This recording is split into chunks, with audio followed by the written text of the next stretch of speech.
પ્રભુને ક્યારે લૌકિક ન જાણવા, એ અપ્રાકૃત ધર્મ વાળા છે. શ્રી ગોપેશ્વરજી ટીકામાં વ્યાખ્યા કરે, અપ્રાકૃત સદા એક રસ કેવલ આનંદમય અને લૌકિક માયાના ગુણોથી રહિત, એ જ અપ્રાકૃતતા છે. અને પ્રાકૃતતા એટલે માયાજન્ય જે ગુણો દેખાય એ પ્રાકૃતતા. પ્રભુ તો પરમ અપ્રાકૃત છે. જે લૌકિક ગુણો અસ્તિ જાયતે વર્ધતે મ્રિયતે, આવા પ્રાકૃત ગુણો પ્રભુની અંદર નથી. પ્રભુ તો લીલા કરે છે.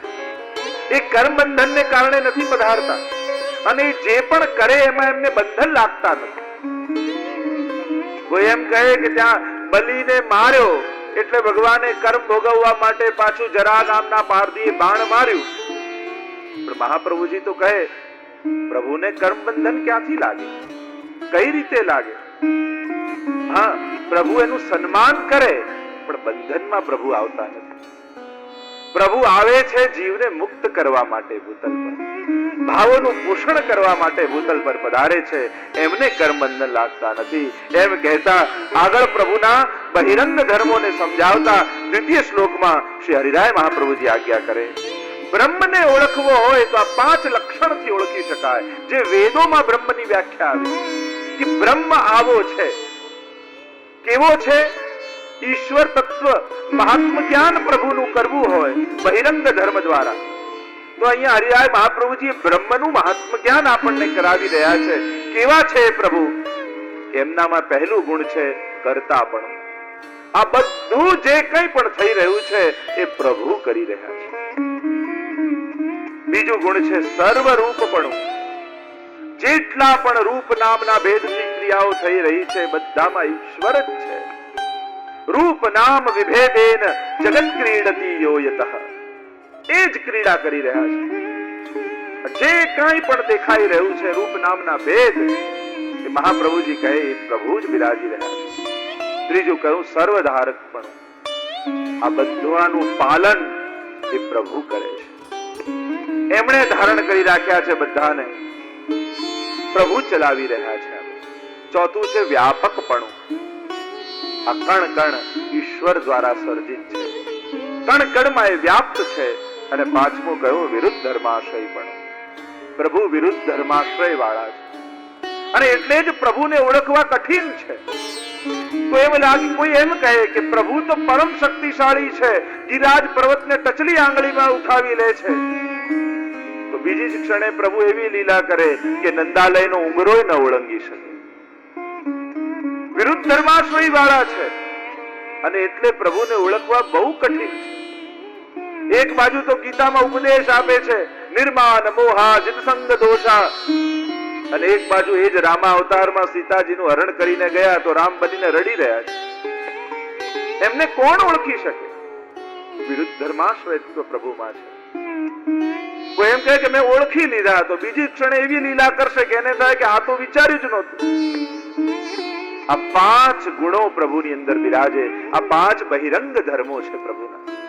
હવે અંતરંગ ધર્મોને બતાવતા તૃતીય શ્લોકમાં શ્રી હરિરાયજી આજ્ઞા કરે, બ્રહ્મની જે વાત કરી રહ્યું છે વેદ, તો હવે ભાગવત પરમાત્માને કઈ રીતે ગણાવે છે એ અહીં બતાવી રહ્યા છે. વેદે બહિરંગ ધર્મ બતાવ્યા, તો હવે ભાગવત અંતરંગ ધર્મ બતાવે છે. અને 2 અંતરંગ ધર્મો બતાવ્યા, ઐશ્વરાદ્ય અંતરંગ ધર્મ. એક ઐશ્વર્ય અને બીજું માધુર્ય. પ્રભુ 2 રીતે ભક્તોને મોહિત કરે છે. કારણ કે 2 પ્રકારના ભક્તો છે, પુષ્ટિ ભક્તો અને બીજા મર્યાદા ભક્તો. મર્યાદા ભક્તોને ભગવાનમાં ભક્તિ કેમ થાય છે? જ્યારે ભગવાન પોતાનું ઐશ્વર્ય બતાવે તો ઐશ્વર્યથી પ્રભાવિત થઈ જે ભક્તિ કરે એ મર્યાદા ભક્તિ કહેવાય. એ ઐશ્વર્યથી પ્રભાવિત થઈને ભક્તિ કેવી?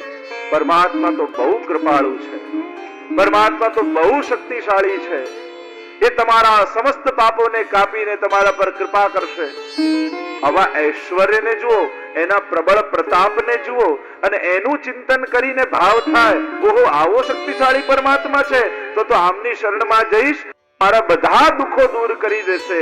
આ ભાવ રાખીને શરણમાં જાય એ મર્યાદા ભક્તિ, એ ઐશ્વર્ય પ્રધાન ભક્તિ છે.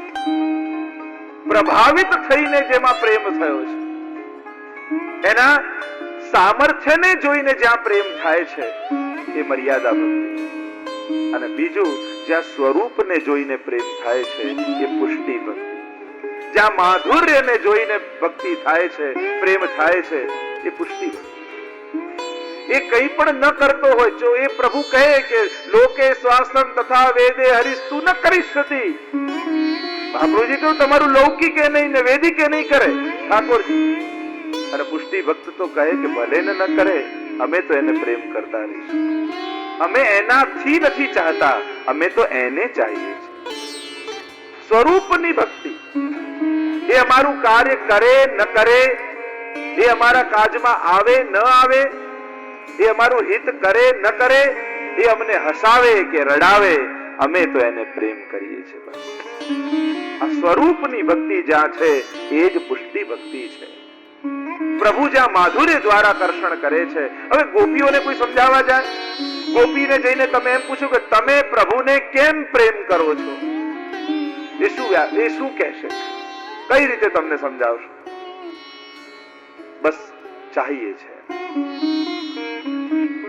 કોઈ એમ કહેવા જાય કે અમને તમને શું સુખ આપ્યું પ્રભુએ, હંમેશા તમને રડાવ્યા જ છે, હવે તો છોડી દો એને.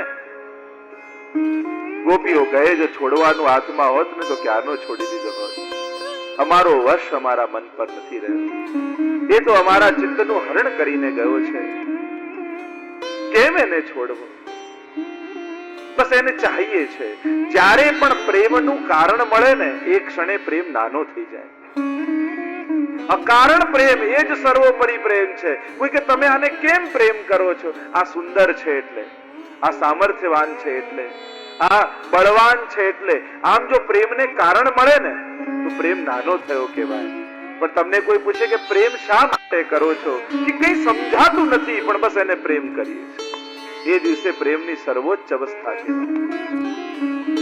હવેલીમાં તમે ઠાકોરજીને સન્મુખ જાઓ, સાહિત્યકાર આ વિશ્વમાં કોઈ એક એવું ઘર મળે જ્યાં કશા કારણ વગર જઈ શકો, અને એવું ઘર તો ગુરુ અને પ્રભુનું જ હોય.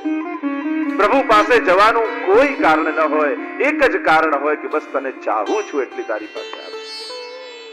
ત્યારે એ ભક્તિ સિરમોર બની જાય.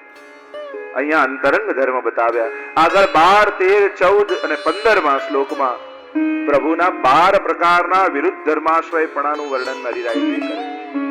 જે આગળ વાત કરી કે પ્રભુમાં વિરુદ્ધ ધર્માશ્રયપણું છે, તો આટલા શ્લોકોમાં 12 થી 15 શ્લોકમાં 12 લક્ષણ બતાવ્યા વિરુદ્ધ ધર્માશ્રયતાના. કહ્યું કે પ્રભુ મુગ્ધ બાલક છે છતાં રસિક શિરોમણી છે.